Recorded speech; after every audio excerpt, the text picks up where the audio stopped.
নমস্কার, আমি সৃজা। ওয়াকফ আন্দোলন করতে গিয়ে আজকে রীতিমতন কিল, চর, লাঠি, এমনকি লাঠির বাড়ি পর্যন্ত খেলো আইএসএফ কর্মী এবং সমর্থকরা। আইএসএফ এর বিধায়ক নওশাদ সিদ্দিকীকে রীতিমতন রাস্তায় ফেলে, মাটিতে ফেলে মারধর, এমনকি লাঠি পর্যন্ত মেরেছে কলকাতা পুলিশ।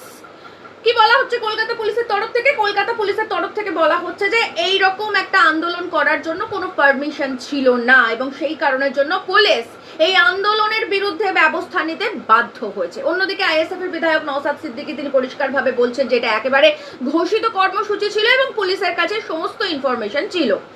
এখন প্রশ্নটা হচ্ছে যে এটা ঘোষিত কর্মসূচি ছিল নাকি ছিল না সেটা আমাদের জানা নেই, আমাদের জানার দরকারও নেই। কারণ এই যে হকের দাবি আদায়ের জন্য যদি নিরস্ত্রভাবে কোনো মিছিল, মিটিং, আন্দোলন মানুষ করেন, সেটা কিন্তু তার সংবিধান স্বীকৃত অধিকার। গোটা ভারতবর্ষের মানুষের এই সংবিধান স্বীকৃত অধিকার রয়েছে।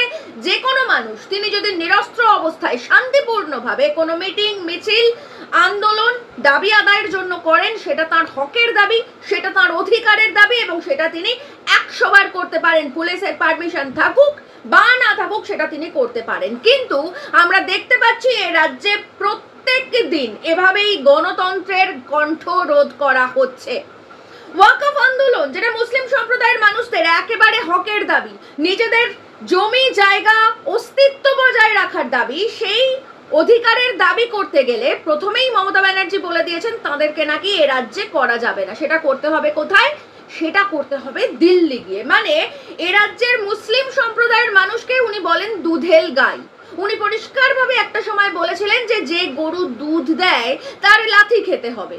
অথচ যে গরু দুধ দিচ্ছে, অর্থাৎ ভোট দিচ্ছে, যে গরুর ভোটে জিতে বা যে মানুষদের ভোটে জিতে উনি ক্ষমতায় আসীন হচ্ছেন, ক্ষমতায় টিকে থাকছেন, তারা তাদের হকের দাবি করতে কোথায় যাবে?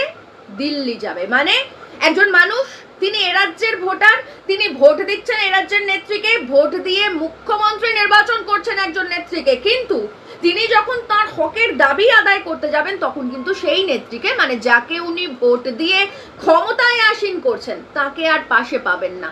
পাশে কাকে পাবেন? পাশে পাবেন নওশাদ সিদ্দিকীদের। আর ওই নেত্রী যাকে ভোট দিয়ে নির্বাচন করা হচ্ছে, অর্থাৎ মমতা ব্যানার্জি, তিনি পরিষ্কারভাবে দিল্লি দেখিয়ে দেবেন। তিনি বলে দেবেন পরিষ্কারভাবে এ রাজ্যে দাবি আদায়ের কোনো আন্দোলনের জায়গা নেই। এই চিত্র এ রাজ্যে প্রত্যেক দিন ঘটে। এটা নতুন কোনো ঘটনা বা নতুন কোনো চিত্র নয়। ঠিক গতকাল আমরা দেখেছিলাম কিভাবে এসএফআই যখন ব্রাত্য বসুর কাছে জানতে গিয়েছিল যে এ রাজ্যে এখনো পর্যন্ত উচ্চ মাধ্যমিকের পরে 3-3.5 মাস কেটে গেছে, কলেজে ভর্তি প্রক্রিয়া হয়নি, জয়েন্টের রেজাল্ট বেরোয়নি, একাধিক ইস্যু, স্কুল বন্ধ হয়ে যাচ্ছে, টিচার নেই, ছাত্রছাত্রীরা স্কুলে আসছে না, কলেজগুলোর খারাপ অবস্থা, ইউনিয়ন রুম খুলে রীতিমতন নোংরামি করা হচ্ছে, এই সমস্ত ইস্যু নিয়ে যখন গতকাল এসএফআই ব্রাত্য বসুর কাছে গিয়েছিল দাবি আদায়ের জন্য এবং প্রশ্নোত্তরের জন্য, তখন কি করা হয়েছিল পুলিশের তরফ থেকে? একই রকম ভাবে পুলিশের তরফ থেকে লাঠি, চর, কিল, ঘুষি মেরে তাদেরকে জেলে পুরে দেওয়া হয়েছিল। এবং এই যে গতকালের বা আজকের ঘটনা বলছি, এটা কিন্তু নতুন কোনো বিষয় নয়। আমরা দেখেছিলাম কিভাবে যুদ্ধবিরোধী আন্দোলন, মানে এই যে পাকিস্তানের সঙ্গে যখন এই অপারেশন সিন্দুর চলছিল, তখন যুদ্ধবিরোধী আন্দোলনে নাগরিক সমাজ, বুদ্ধিজীবী সমাজ, তাঁরা যখন আন্দোলনে নেমেছিলেন, সেখানে মিরাতুন নাহারের মতন ফিগার ছিলেন, আরো অসংখ্য বুদ্ধিজীবীরা ছিলেন, তাদের সেই মিছিলেও কিন্তু পুলিশ ঠিক এভাবেই লাঠি পেটা করে সেটাকে বন্ধ করার চেষ্টা করেছিল। এমনকি আন্দোলনকারীদের, মিছিলকারীদের গায়ে কালি পর্যন্ত ছিটিয়ে দিয়েছিল। আমরা দেখেছি কিভাবে চাকরিহারা শিক্ষকদের মিছিলে একই রকম ভাবে লাঠি, জুতো, পেটা এগুলো করা হয়েছে। অর্থাৎ কি দাঁড়াচ্ছে বিষয়টা? বিষয়টা দাঁড়াচ্ছে যে পুলিশ বা প্রশাসন বা মমতা ব্যানার্জির প্রশাসন এভাবেই বারবার গণতন্ত্রের কণ্ঠরোধ করতে চাইছে। অর্থাৎ এ রাজ্যে গণতন্ত্র বলে আর কিছু নেই। এবার প্রতিদিন এভাবে গণতন্ত্রের কণ্ঠরোধ দেখে আপনি যদি সেটার প্রতিবাদ করেন, আপনি যদি কাউকে বলতে যান যে এভাবে কেন গণতন্ত্রের প্রতিরোধ করা হচ্ছে, ঠিক তখনই তৃণমূল কংগ্রেসের লোকজন আপনাকে সরাসরি দেখিয়ে দেবে 34 বছরে বামফ্রন্ট সরকার কি করেছিল।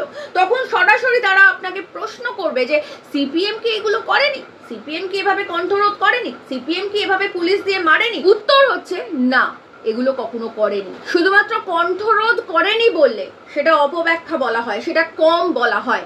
বাম জমানায় সাঁওতালরা একবার সরকারের বিরুদ্ধে, বামফ্রন্ট সরকারের বিরুদ্ধে যখন মিছিল করেছিল, তখন বিচারপতি, তৎকালীন হাইকোর্টের বিচারপতি অমিতাভ লালা, তিনি রায় দিয়েছিলেন যে এ রাজ্যে কোনো রকম মিছিল, প্রতিবাদ, আন্দোলন করা যাবে না। সেই সময় বিমান বসু তিনি পরিষ্কারভাবে বলেছিলেন অমিতাভ লালা বাংলা ছেড়ে পালা। কেন বলেছিলেন তিনি?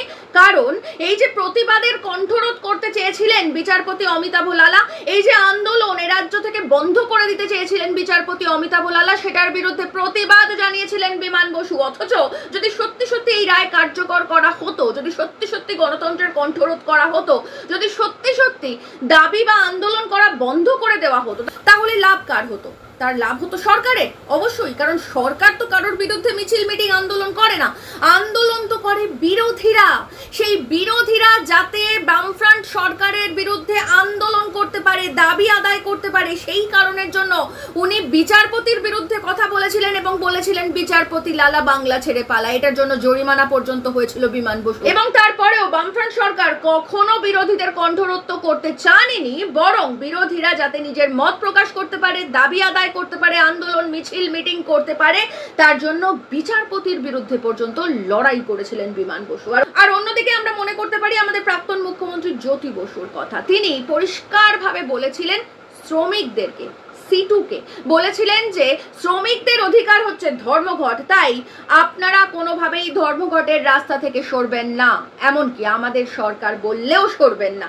এই ছিল জ্যোতি বসুর স্টেটমেন্ট মুখ্যমন্ত্রী হওয়ার পর। এই ছিল বামফ্রন্ট সরকার। বামফ্রন্ট সরকার আজ পর্যন্ত আপনি 34 বছরে এরকম কোনো উদাহরণ দিতে পারবেন না যেখানে শান্তিপূর্ণ মিছিল, মিটিংয়ে হামলা করা হয়েছে, পুলিশ দিয়ে সেটাকে অবরুদ্ধ করা হয়েছে এবং সেটাকে বন্ধ করার চেষ্টা করা হয়েছে। আর অন্যদিকে আমরা তৃণমূল কংগ্রেসের আমলে কি দেখি? আমরা দেখি প্রত্যেক দিন তৃণমূল কংগ্রেসের আমলে গণতন্ত্রের কণ্ঠরোধ করা হচ্ছে, এভাবেই গণতন্ত্র ভূলুণ্ঠিত হচ্ছে। আমরা মনে করতে পারি এবছর 2025-এর বই মেলার কথা। এবছর বই মেলায় এপিডিআরকে একটা স্টল পর্যন্ত দেয়নি তৃণমূল কংগ্রেসের সরকার।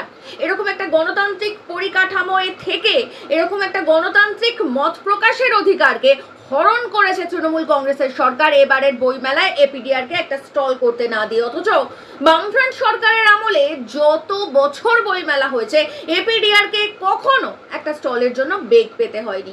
কোনো বছর এপিডিআর এর স্টল ছাড়া বামফ্রন্ট আমলের বই মেলা হয়নি। অথচ নন্দীগ্রাম, সিঙ্গুরে নিয়ে বামফ্রন্ট সরকারকে প্রত্যেক দিন ধুয়ে দিতে এপিডিআর এর কর্মীরা হয়। অথচ আশ্চর্যের ব্যাপার, এই কণ্ঠরোধ কাদের করা হয়? এই কণ্ঠরোধ করা হয় সিপিআইএম এর, এই কণ্ঠরোধ করা হয় আইএসএফ এর, এই কণ্ঠরোধ করা হয় চাকরিহারা শিক্ষকদের, এই কণ্ঠরোধ করা হয় ডিএ না পাওয়া সরকারি কর্মীদের। কিন্তু যখন নবান্ন অভিযানে যায় বিজেপি, তখন কিন্তু বিজেপির একজন নেতার গায়ে এতটুকু আঁচড় পর্যন্ত লাগে না। অভয়ার মা সেখানে মার খান, তিনি আহত হন, তার কপাল ফুলে যায়, সেই ছবি আমরা দেখি। কিন্তু বিজেপির একজনও নেতা মন্ত্রী, তাদের কারোর গায়ে একটু আঁচড় পর্যন্ত লাগে না। তো এই হচ্ছে এই মুহূর্তে দাঁড়িয়ে আমাদের রাজ্যের ছবি, বলা ভালো এই হচ্ছে এই মুহূর্তে দাঁড়িয়ে আমাদের রাজ্যের গণতন্ত্রের চিত্র। যে গণতন্ত্র আর সত্যি এতটুকু অবশিষ্ট নেই, এই গণতন্ত্র আসলে আমাদের রাজ্যে মারা গেছে।